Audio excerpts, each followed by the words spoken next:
Okay, so this week we're going to be talking about combination circuits. This is kind of the finale of DC. We're going to be working on these for the last couple of modules. So combination circuits contain both parallel and series circuits. Remember, you can determine which is in parallel and series by tracing the flow of current through that circuit.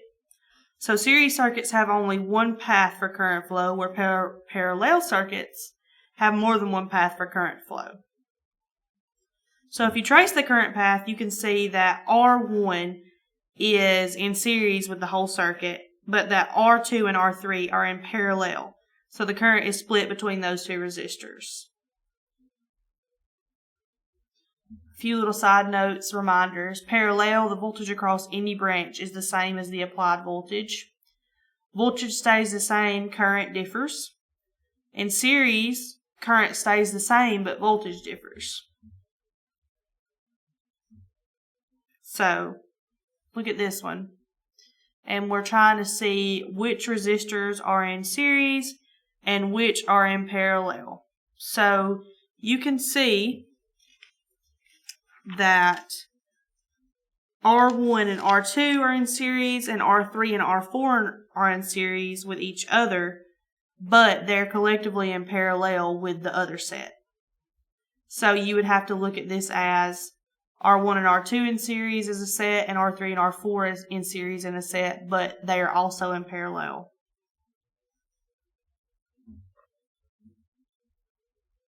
Alright, so let's get into this.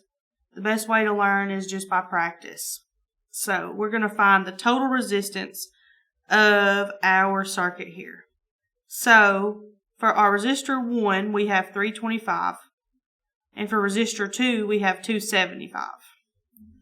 So we're going to add resistor 1 and 2. So we've got 325 ohms plus 275 ohms is going to equal 600 ohms.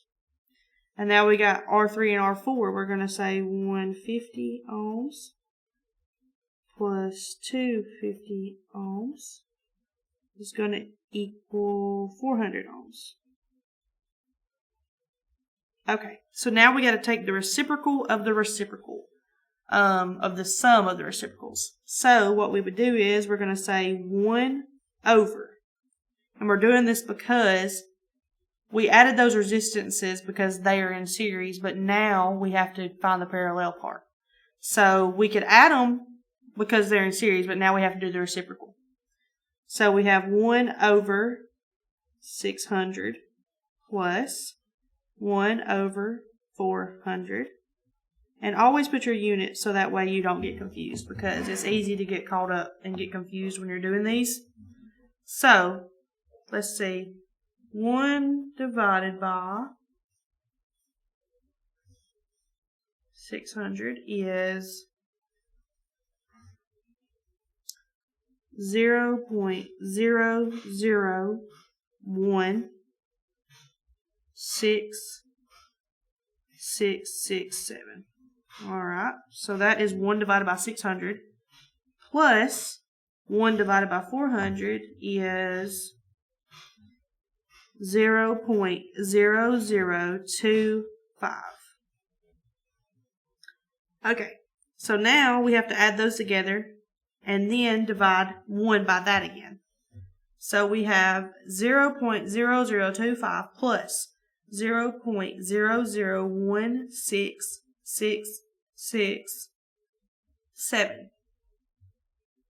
And that's going to equal, we're going to come up here. So that's going to equal 1 over 0.0041667.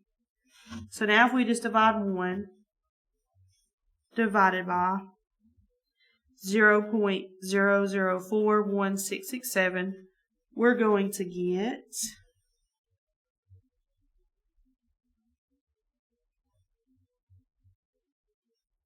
239.99, so we're just going to round it up to 240 and make it an even number. So our total resistance for this circuit is 240 ohms. So now we know that we have 240 ohms as our total resistance, we have 1 amp as our total current. So now we can find the total voltage using Ohm's law. So the total voltage for that circuit is going to be 240 volts. Made the wrong unit down here. So 240 ohms total resistance, 1 amp total current, and 240 volts total voltage, because resistance times current equals voltage. So 240 times 1 amp equals 240 volts. So I'll write that out. 240 ohms times 1 amp equals 240 volts. So now that we found our totals, we can go on to complete this circuit.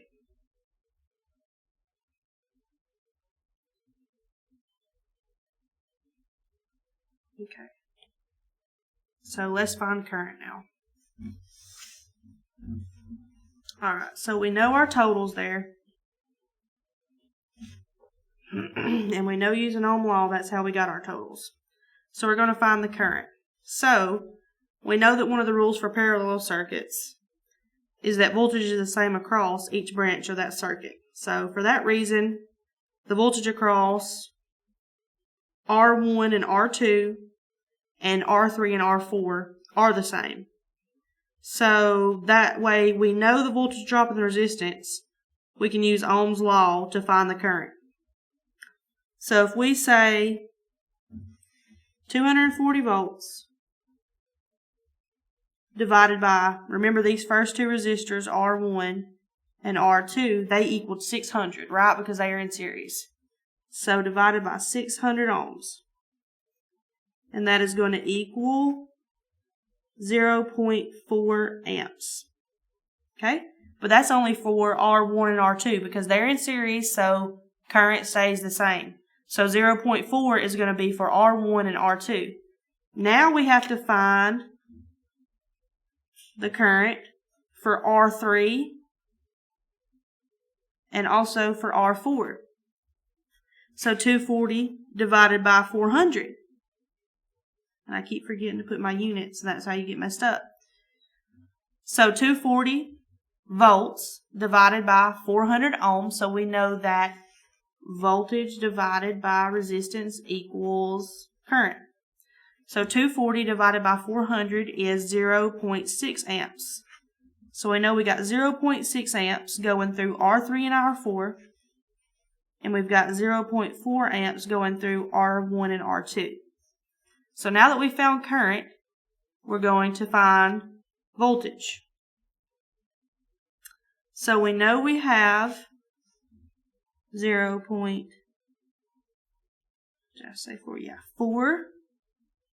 amps through R1 and R2. And we know we have 0.6 amps through R3 and R4. Okay.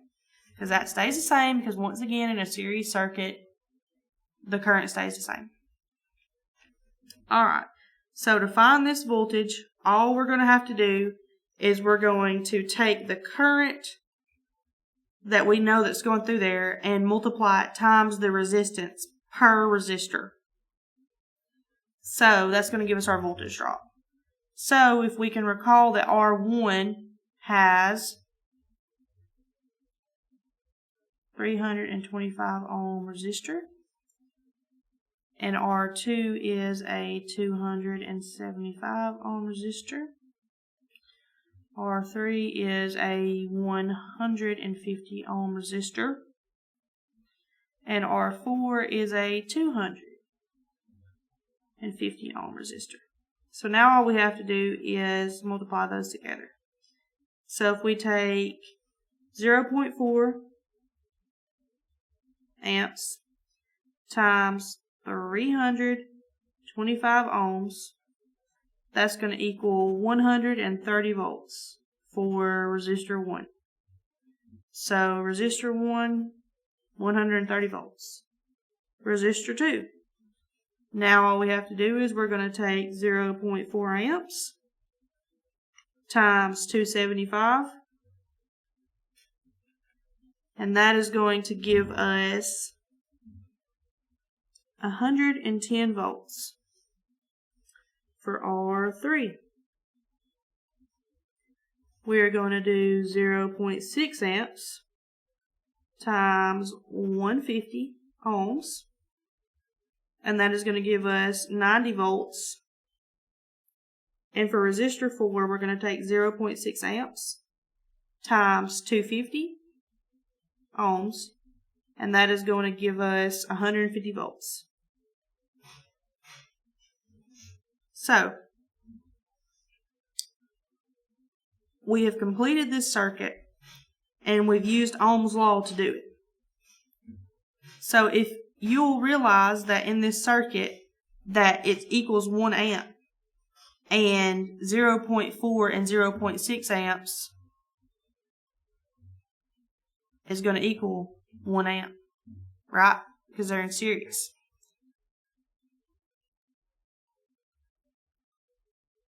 All right. And if you'll also notice that 150 plus 90 is going to equal what? 240, right? And if you'll also notice that 130 plus 110 is also going to equal 240. Because we said in a parallel circuit that the all over voltage is going to equal the applied voltage, right? And in a series circuit, which we're looking at series and parallel here, that the all over amperage is going to equal the applied amperage. So we've got 1 amp being applied, and our amperages add up to equal 1. That's how you can check yourself. And we've got 240 on this side and also 240 on this side. So we know that those voltages add up to equal the applied voltage. That's a good way to check yourself. So here's that completed circuit. So all the work we've just done, this is what it would look like in the end, and this is what you would use as your answers. I don't know why you can't see that. So for the bookwork and stuff, this is what it would look like. You're going to have to complete these circuits. So just remember that in parallel, we already established that this is going to equal 240 and this is going to equal 240 volts because it's going to equal the applied voltage when it's in parallel. And we've already established that when you add these two amperages together, it equals 1 amp because they're series as well.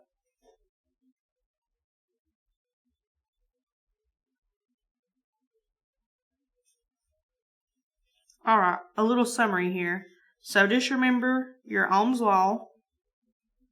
And then in parallel, so the total resistance is equal to the reciprocal of sum of reciprocals. So that's what we did earlier. So you're going to take 1 over R1 plus 1 over R2 plus 1 over R3. However many resistors you have, whichever resistors are in parallel, that's how you're going to get your resistance. So the reason that we added the first two together is because they were in series, but then we had to also take them in parallel. And 2, the total current is going to equal individual current. Alright, and in series, the same current, and then total resistance is the sum of each resistor. So that's why you can just add, if it was 2 resistors in series, it'd just be 50 plus 50 equals 100. That's your total resistance. So it's just R1 plus R2 plus R3 equals total resistance. And your voltage drops are going to equal your total voltage. So we have already seen that in that circuit we just did, our voltage drops equaled our total voltage in those series circuits.